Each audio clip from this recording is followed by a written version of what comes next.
弟兄姊妹平安，今天是2025年的6月24号。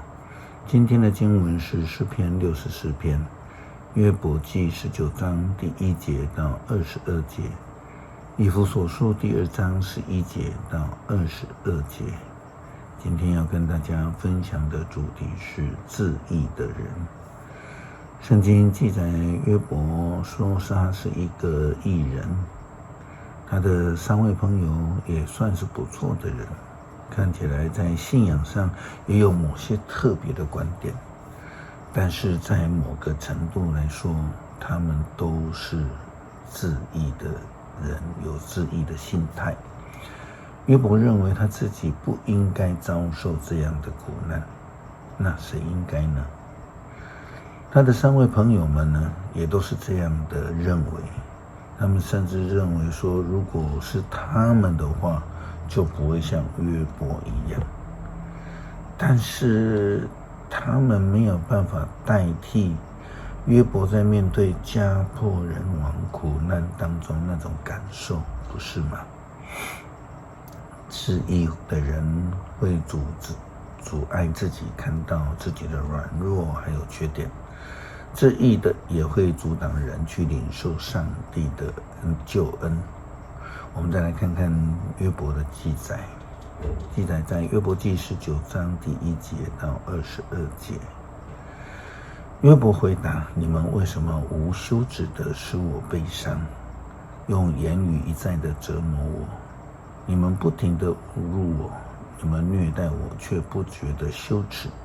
纵使我错了，我的错误自己承担，你们自以为比我良善，把我的祸患当作我犯罪的证据。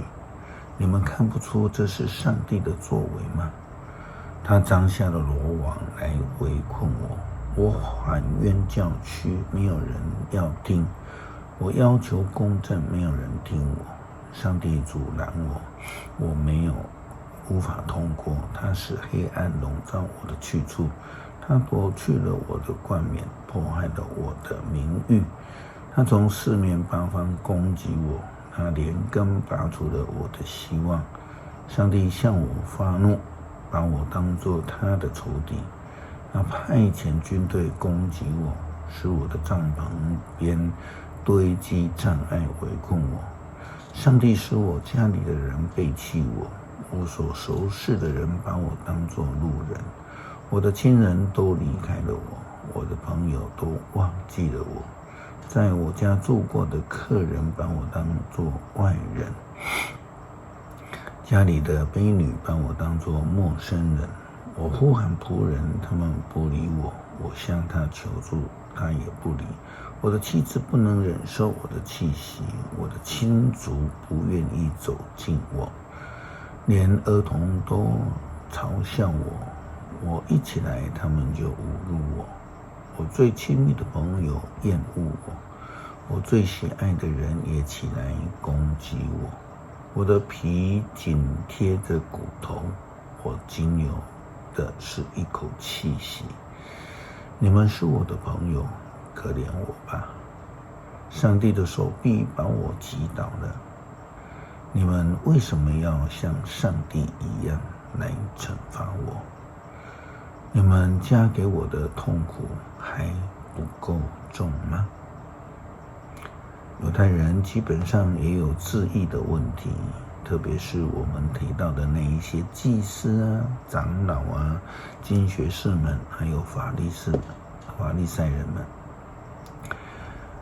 保罗论到割礼的事情，也论及到这些自义的人，他们要求外邦人要接受割礼，但是自己的生命却没有被改变。所以保罗非常清楚地强调教导以弗所教会的基督徒，真正的割礼不是那种身体的，不是外表的，而是从心里的，是从生命的被改变开始。以弗所书第2章11节到22节，保罗就这样子的来教导：你们生而为外邦人的，要记得过去的情况，你们被那些自称受过割礼的人，就是那些在自己身体动过刀的犹太人，称你们为没有受割礼的。那时候你们跟基督是没有关系，是外人，不在上帝选民的行列里面。你们在上帝应许给他的子民上是无份的，在世上没有盼望，没有上帝。你们这些从前远离上帝，现在却跟基督耶稣给结合在一起，借着他的死已经亲近上帝。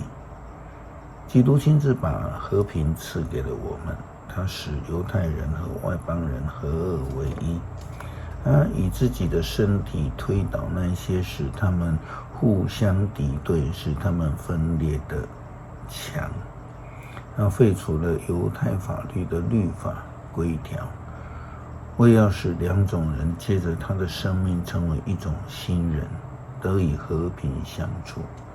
借着在十字架上的死，基督终止了这种敌对的形态，借着十字架使两者结合为一体，得以跟上帝和好。这样基督来的目的就是要传和平福音给所有的人，包括你们这些从前远离的外邦人和接近上帝的犹太人。借着基督，不管是犹太人或是外邦人，我们都能够在同一个圣灵里来到天父的面前。这样看来，你们外邦人不再是外人或是陌生人，你们是上帝的子民的同胞，是上帝一家的人。跟犹太人一样，你们也是建立在使徒和先知的基础上，而基督耶稣自己是这个家的基石，依靠他，整座建筑得以互相连结，逐渐扩大成为圣殿，献给主。依靠主，你们也同被建造，成为上帝借着圣灵居住的地方。真正谦卑，愿意被主的灵做印记，生命得改变的人，就是上帝家里的人，才能够得到救恩。诗篇64篇，上帝啊，求你垂听我的哀歌，求你救我脱离仇敌的残暴，求你保护我不受作恶的人暗算，不被阴险之徒陷害。他们磨快舌头，像刀剑一样的尖锐，像射箭一样发射恶毒的话。他们埋伏要射杀无辜，突然发射，毫无顾忌。他们彼此怂恿，阴谋作恶。他们计划秘密的张设罗网。他们说：谁看得见我们呢？他们设谋造计，又说我们的策划绝对精密，人的心意多么的难测，但上帝用箭射他们，他们就突然间受伤。他要凭着他们的话来消灭他们。看见他们的人都摇头，大家都恐惧。他们要述说上帝的工作，思想他的作为。义人要投靠上主，要因他喜乐。正直的人都要颂赞他。恳求主在我们的心里，以圣灵来帮助我们行割礼做记号，使我们能够属于你。我们愿意领受主的救恩，进入上帝的家。祷告奉主耶稣基督圣名求，阿们。